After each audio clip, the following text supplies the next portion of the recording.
السلام علیکم ورحمۃ اللہ وبرکاتہ۔ ساتھیو، ناچیز محمد زاہد چوہان اپنی نئی نظم کے ساتھ آپ کے سامنے پھر حاضر خدمت ہے۔ سماعت کیجئے اور آگے بھی شیئر کیجئے گا، برداشت کیجئے گا، اللہ رب العزت رحمت فرمائے، کیونکہ معاملات اس طرح کے ہیں کہ آج کل اس طرح کی باتیں جو ہے نا وہ بہت پریشان کن ہوتی ہیں امت مسلمہ میں، اس طبقے کے لیے جو اسکول کالج کی تعلیم سے نکل کر کے تو دنیا میں کہیں بھی اپنی خدمات سر انجام دے رہے ہیں، تو اس لیے ان کے لیے کافی مشکل پیش آتی ہے۔ بہرحال آئیے سماعت کیجئے گا، برداشت کیجئے گا۔ نظم کا عنوان ہے عورت۔ جی رہی ہیں لڑکیاں تلیم فرنگ کے زہر سے، کیسے بچے گا کوئی اب اللہ کے قہر سے۔ بے حیائی ہر طرف اس قدر پھیل چکی ہے، آتی ہے اب تو بدبو اجلے جسد سے، کیسے بچے گا کوئی اللہ کے قہر سے۔ سارا شہر دیکھو تلیم فرنگ سے جگمگائے، گم ہو چکی ہے زن اسی روشنی میں کب سے۔ دنیا سنوارنے کی فقط دل میں لیے تمنا، نکل رہے ہیں زندہ مردے اب قبر سے۔ پہچانے حیا کو اس کی درج حیات بنا کر، سرعام بک رہی ہے بے حیائی کے ستم سے۔ ضمیر فروش یہاں سب تعلیم یافتہ ہیں سارے، زندہ ہے غیرت ایمانی ان پڑھوں کے دم سے، کیسے بچے گا کوئی اللہ کے قہر سے۔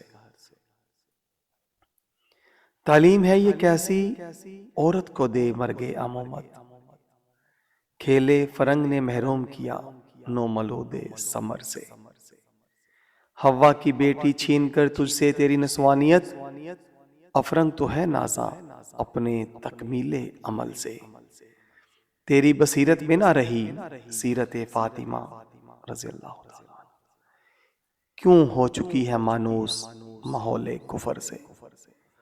تہذیب فرنگ کا مقصد عیاں اب ہو چکا، محو حیرت ہوں میں تیری اب بھی بے بسی سے، کیسے بچے گا کوئی اللہ کے قہر سے۔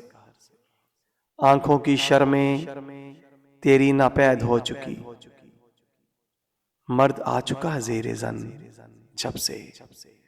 زاہد تو ان پڑھ رہ کیا کرے گا پڑھ کر، تعلیم فرنگ کے بدلے لے لو کام صبر سے، کیسے بچے گا کوئی اللہ کے قہر سے۔ جی ساتھیوں، ناچیز کی یہ نظم اس میں بتلانے کی میں نے کوشش کی ہے، اور یقیناً جو ساتھی تھوڑا بہت ٹوٹے پھوٹے میرے اشعار سمجھ پائے ہیں وہ یقیناً میری مراد کو پہنچ گئے ہوں گے۔ جو میں نے اس میں کہنے کی کوشش کی ہے کہ کافروں کی تعلیم نے ہماری بہنوں کو، ہماری بیٹیوں کو بالکل جو ان کی پہچان ہوتی ہے، جو ان کی شان ہوتی ہے، جو ان کی آن ہوتی ہے عورت کی، اس سے اس کافر کی تعلیم نے ہماری عزتوں کو دور کر دیا ہے، برباد کر دیا ہے، اور جس کو وہ روشنی سمجھ رہی ہیں وہ گھپ اندھیرے میں گم ہوتی چلی جا رہی ہیں۔ دنیا سنوارنے کی طلب جو ہے نا وہ دن رات اسی کے فکر میں رہ کر کے وہ ہر وقت اپنی زندگی کو ایک ایسے گھپ اندھیرے میں گم کرتی چلی جا رہی ہیں جس کا دونوں جہانوں میں سوائے اللہ تبارک تعالیٰ کے عذاب الہی کے علاوہ کچھ بھی نہیں ہے۔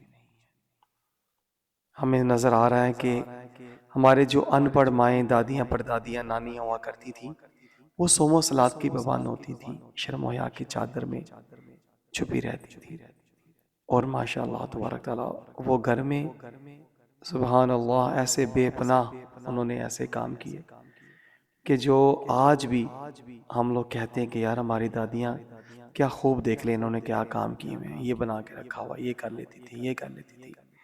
اور ہماری نئی نسل جو سکول، کالج، یونیورسٹی تک پہنچی ہیں، انا للہ و انا الیہ راجعون۔ ان کو گھر کے جتنے بھی امور خانہ ہوتے ہیں ان میں بالکل ان کو کسی بھی حوالے سے کوئی آگہی نہیں ہے۔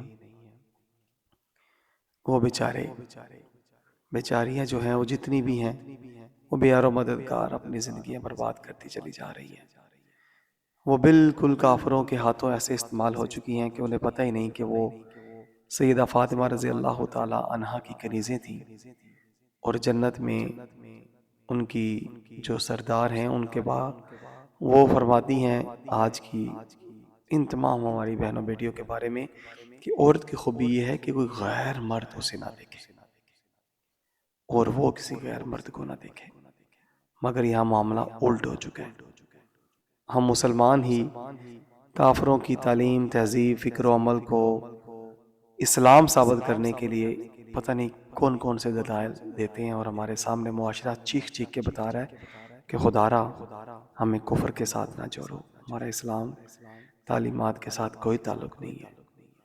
ہم لوگ دین اسلام کی روشنی سے منور ہوتے تو شاید معاملہ ہی الٹ ہوتا، ہم تو کافروں کی تعلیم کے ساتھ مزین، اور کافروں کی تعلیم کے ساتھ ہمیں جوڑ کر کے تم اسلام کا لیبل لگاتے ہو پر انا للہ و انا الیہ راجعون۔ خدا را اپنے بہنوں بیٹیوں کو پردے میں لے آئیں، چادر چار دیواری میں لے آئیں، تعلیمات اسلامیہ کے نور سے روشن کریں۔ یہ دنیا ہماری منزل نہیں ہے، آج نہیں تو کل ہم سب نے چلے جانا ہے، اور جس مقصد کے لیے دنیا میں آئے ہیں اس کو ہم لوگ بھول چکے ہیں۔ غور کیجیے گا، اجازت دیجیے، کل انشاءاللہ تبارک تعالیٰ زندگی رہی تو پھر حاضر ہوں گے۔ السلام علیکم ورحمۃ اللہ وبرکاتہ۔